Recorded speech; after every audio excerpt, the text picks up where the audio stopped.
Continuing with theorem of moment of inertia, I have given you an application where you have applied theorem of perpendicular axis to find moment of inertia of a body about diameter, that is of ring. Now application of, how will you apply theorem of parallel axis? Application of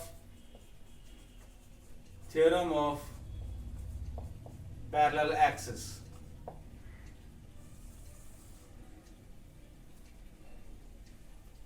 Here again I am considering an object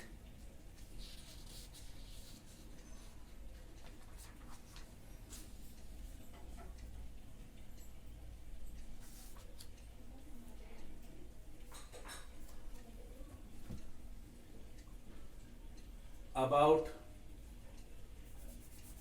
so example here is moment of inertia of a thin rod about an axis passing through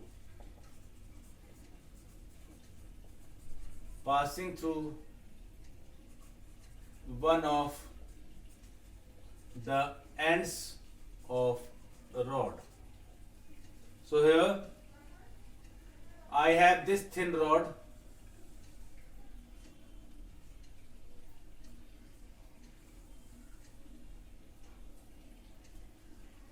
I have told you what is the moment of inertia about center, axis passing through center of mass. So if this is considered as center of mass, so I about center of mass is ml square by 12.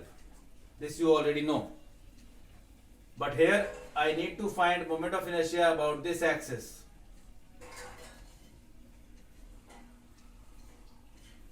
I need to find moment of inertia about this axis. We name it as A and B. So what is this distance? If this distance is L, so this distance is L by 2. So moment of inertia by theorem of, here I need to find moment of inertia about this axis. What I know is moment of inertia about this axis, it is already known. So I need to find this. So these two axes are parallel. So we will use theorem of parallel axis. By theorem of parallel axis, I about AB is equals to I about center of mass plus plus total mass into square of perpendicular distance between the two axes. So here the perpendicular distance is L by 2 because this axis is passing through center of mass. Now I know that ICM is ml square by 12 and it is ml square by 4. So on solving this, what I am getting is ml square common, 1 by 12 plus 1 by 4.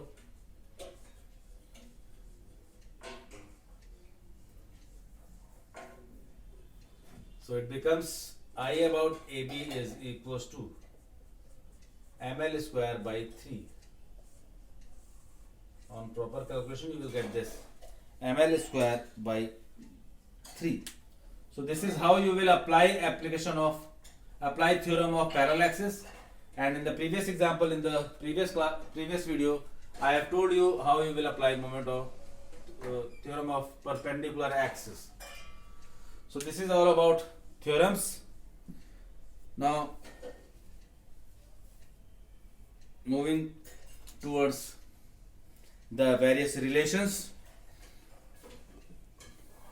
and before that let me introduce to you a new term,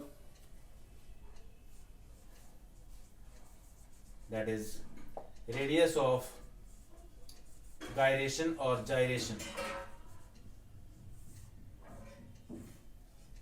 I will provide it as radius of gyration. So radius of gyration is a perpendicular distance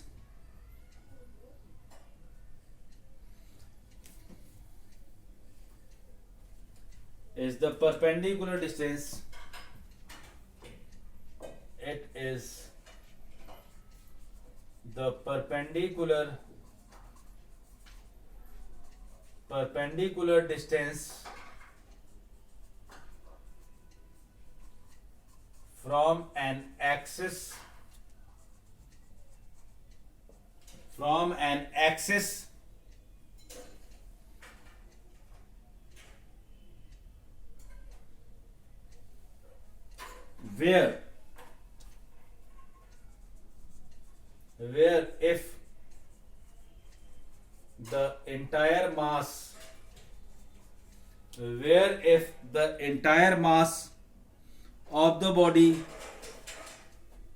where if the entire mass of the body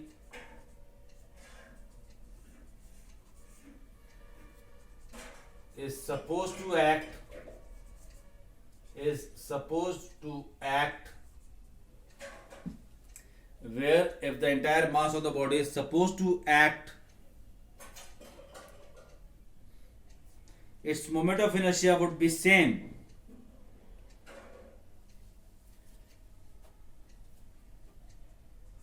its moment of inertia would be same as with original or actual distribution of mass. So it means that if a body is having moment of inertia mr square with its actual distribution of mass, then if in the entire body there is a point, if in the entire body there is an axis about which the moment of inertia is same as that with actual distribution, then that distance from that point is known as radius of gyration. Here I am explaining this through a diagram.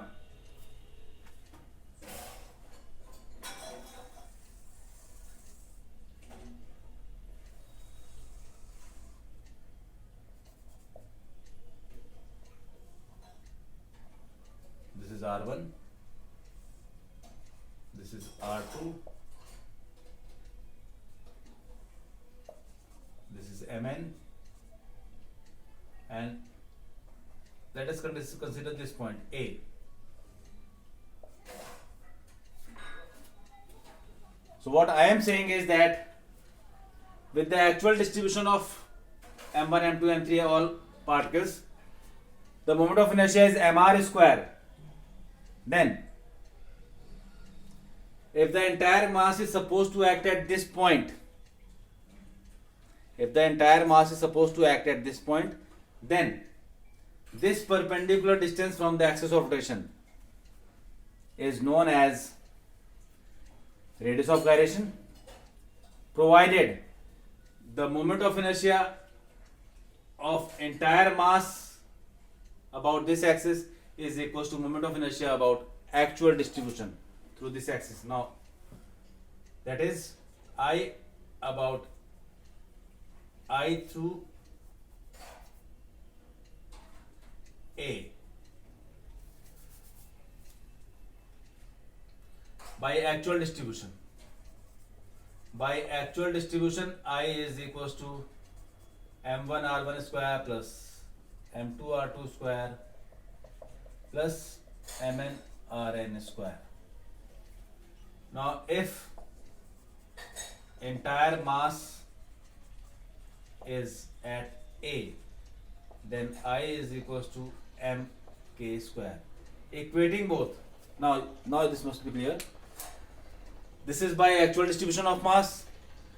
If capital M is supposed to consider at this point, then if the moment of inertia is same, that is equals to this. If this I is equals to this, then K is known as radius of gyration. K is perpendicular distance from axis of rotation. So mk square is equals to m. Now I am taking summation r1 square plus r2 square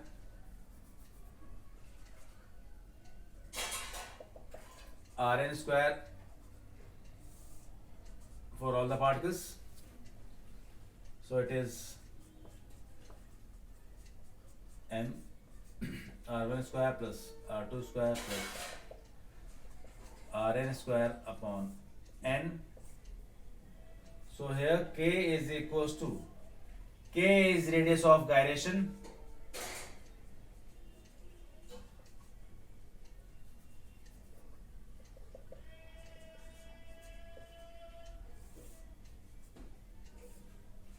this will give the value of radius of gyration.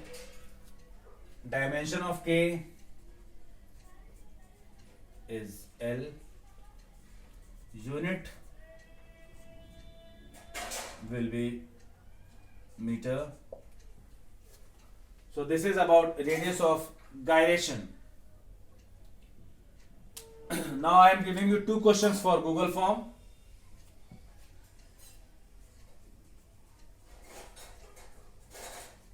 Google form question.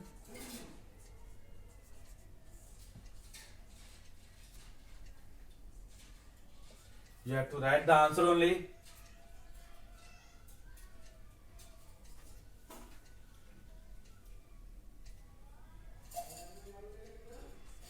Moment of inertia of a ring about its diameter. You have to write the answer only. About its diameter. This is answer number 1. Now question number 2. Question number 2 is, question number 2 I will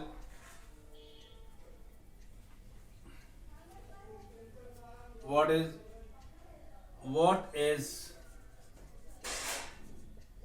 moment of inertia of a solid sphere? This you have to write in answer number 2. So this is all for the day. In the next class we will finish up the chapter with certain relations, and then we will go to numericals part. Thank you for the today's class.